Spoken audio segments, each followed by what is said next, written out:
This is Rob Tebbutt for Boxing Social in association with Betfred. Delighted to finally be joined by Henry Foulkes and Kenny Pearce. Been a while, guys, but really glad to have you on Boxing Social. Let's start off. Kenny, just tell us a little bit about yourself and the wonderful initiative that we're here to talk about today. Yeah, so I'll start off with what we've got. Professional Boxers Affiliation is obviously something that me and Henry started towards the back end of last year. And just been working behind the scenes, working with pension consultants, with transitional companies that help with athlete transitions, Sporting Chance, mental health charities. So a lot of people we've been working with. And then at the start of this year, we launched officially our campaign to actually get the PBA going. So in terms of what the PBA actually constitutes and what we will look to offer is be three main subjects, which would be mental wellbeing support, retirement planning, and financial planning as well. And then within those three things, so financial planning will be the Professional Boxers Affiliation pension scheme, which would be a trust-based pension scheme.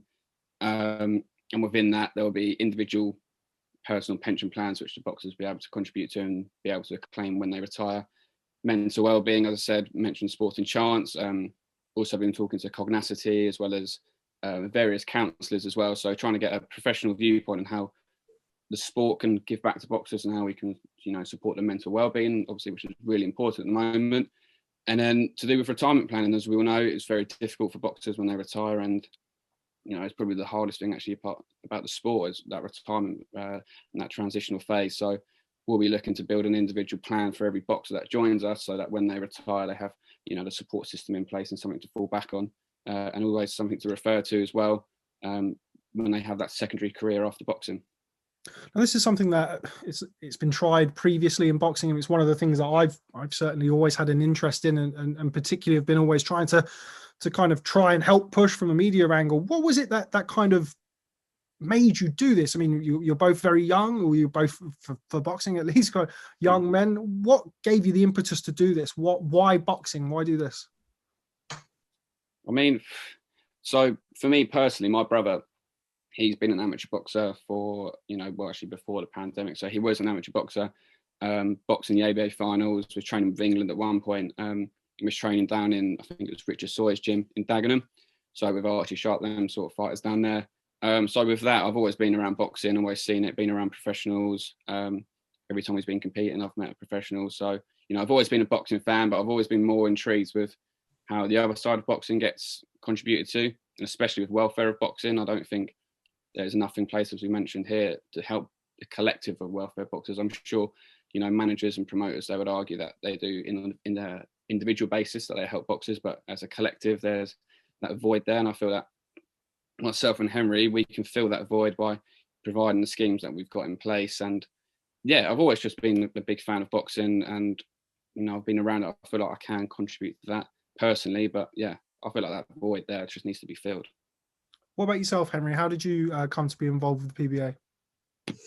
Yeah, so me and Kenny had a conversation, as he mentioned, back end of last year, probably September time, just revisiting a chat we had a couple of years ago, actually, about trying to help boxers, but not what we're doing now, but just in a different way. And then we said, right, why don't we just have a go at this? Because obviously lockdown, we're not really doing anything.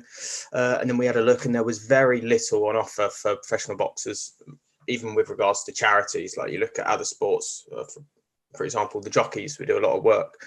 We've spoken to the Professional Jockeys Association quite a bit, and there's a lot of benevolent funds and charities and other bodies to help jockeys through their career and afterwards, whether they're injured or still racing or retired. But there's nothing like that for boxing. And I think we've probably come across one or two, maybe. I know there's Ringside Rest and Care. They do a little bit of work to help retired boxers, but other than, and as you said, previous attempts have been made, but there's nothing in terms of mental wellbeing support, financial advice, secondary career planning specifically for boxers.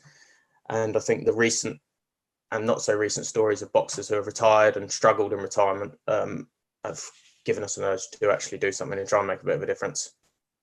Now, you mentioned previous attempts and stuff that I brought up at the start of the interview. Barry McGuigan, notably, in the 90s, looked to set up something similar. Have you looked into that? Have you explored kind of, well, let's call it what it is, what went right and what went wrong with that?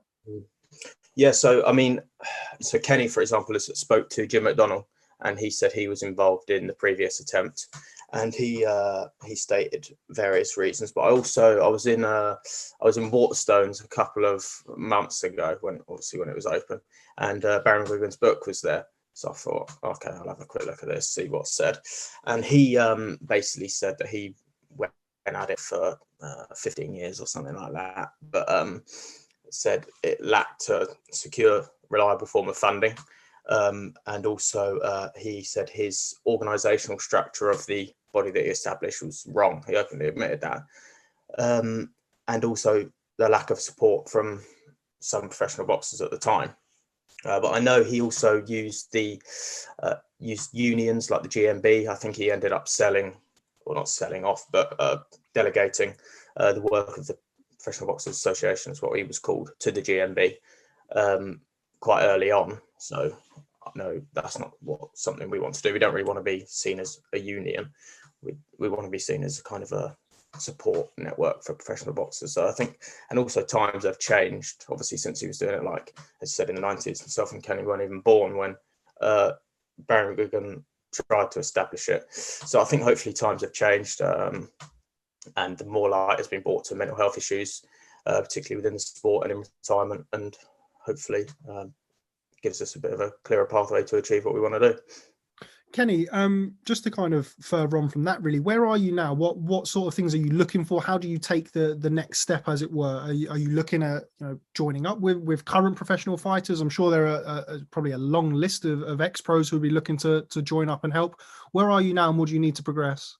Yeah, so at the moment, I'd say we're at a position where we've created almost like a loose conglomerate of all these organisations we have behind us. So we've got resources and we've got contacts with both the boxing side, so former professional boxers and managers and people like yourself who we have contacts with and we can speak to, and that keeps growing. And also on the other side, the more business side, where we speak to charities and we other organisations, that we can create almost like a middle ground, a conglomerate of things where people can bounce onto. The next phase is probably looking to have a flag bearer, so that would be important for us. Having a big name, having a couple big names actually behind us would be important to be able to take it to the next step, whether they're boxers or whether they're people who represent the sport, promoters, people, whatever. Having someone like that behind us or pushing our message forward would be really important. And then obviously the biggest thing for us is getting funding, because if we can't get the funding, then we can't actually say what we're going to do, or it'll just limit to what we can actually do. So having a correct funding structure is probably the most important thing that we need. But as I say, yeah, getting the big names behind us and really pushing it out there so that we can get as many people signed on as quick as possible. Then, by the probably end of 2021, we're looking to actually formally have a proper organisation which has got funding, names, and a stakeholder in the sport. I mean, from a personal point of view, as I say, kind of being a boxing fan for a number of years, you always look at the tragic stories that we see from not only British fighters but overseas, of course. Just how sad and how difficult is it to see that happening in a sport like boxing, whereby, kind of you're glorified for your exploits in the ring, and then it's almost as if as soon as you retire, that's kind of forgotten and you're pushed to one side, and then it's the next cycle of fighters come through. I mean, on a Bunce and Costello podcast on Monday, Barry Jones said it perfectly. He said he retired and he didn't hear from anyone else in the sport until 10 years later. And I mean, if you look at the PFA, what they do for retired footballers, they have, multiple schemes in place that can get people into jobs outside the sport, get people into jobs within the sports, whether it's coaching badges, media, anything. They can literally do anything they want, and they've got that because they've got the presence and they've got the funding and they've got the names behind it. But boxing isn't too far behind football in terms of being a major sport in this country. It probably is the second biggest sport in the country. So, using that platform and the content that boxing produces before this, but on a weekly basis, before the pandemic, it was, flying fights every week. So having that content and the platform that boxing has, we should be able to give back to the boxers, give back to the sport, and have something in place, a support structure that helps boxers for when they retire. Just like the PFA, otherwise, we're going to keep having these conversations about boxers who struggle, and we go, there should be something there, there should be something in place, and 2 weeks later we don't, and it's gone, and that the movement's gone behind it. So we have to be proactive on the front foot for it, with it, and yeah, just try and emulate the model that the PFA has in place would be probably a good place to start. Henry, just going over to you, and basically the same question that I asked of Kenny beforehand. Have you always been a fan of the sport? What brought you towards the PBA? Well, I say always. I mean, probably last 5 years or so, I've probably really got into it. In terms of my actual boxing background, like very little. I'm not going to make us a load of bullshit about being an amateur or anything like that. Literally just a fan of the sport, and as I said previously, just got a bit fed up, if you like, of hearing stories about these professional boxers who retire from the game and just falling through the gaps, if you know what I mean. Yeah, absolutely. Kenny, going back to you, I'm obviously not a professional fighter, but if I was a professional fighter and I was watching this interview and I was, moved to want to help out with the PBA, how would a professional fighter go about helping? Yeah, so get in contact with us straight away, whether it be on social media or we've got our email on the website. Get in contact with us.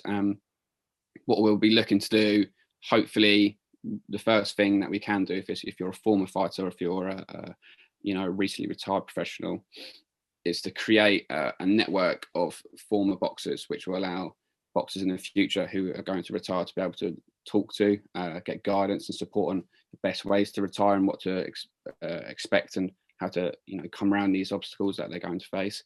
So that'd be one way to help in terms of former boxers who want to get involved. In terms of normal boxers who actually want to help, for us it'd just be about spreading the word. So if you're currently active and you think it's a really good idea and you want to help push the movement out there, then you speak to boxers who you're training with, speak to your managers, try and get as many boxers who are currently fighting out there at the moment to help and push the message forward.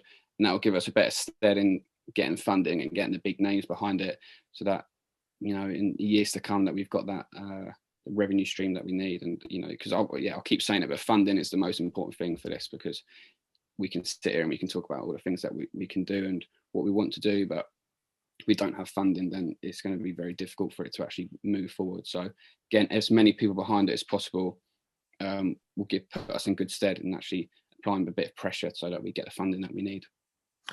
Okay, well, I think that's a good overview of what you're going to offer at the PBA. From my perspective, anything that you can send me at Boxing Social, please do. I'll be more than happy to put it across our various channels or on our website.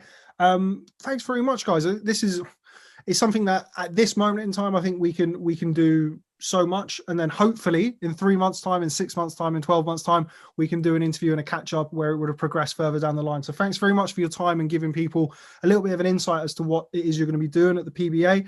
Please, if you're watching this, please go and check out the work that they do. If you're a fighter looking at this, remember it's a very short career. In 10 years' time, you may be retired and in need of some help. So thanks very much, Kenny Pearce and Henry Foulkes, for your time. Look forward to catching up with you soon. And as I say, please let me know if there's anything that I can do to help. No, we will do. Yeah, thank you very much for having us on. Yeah, cheers.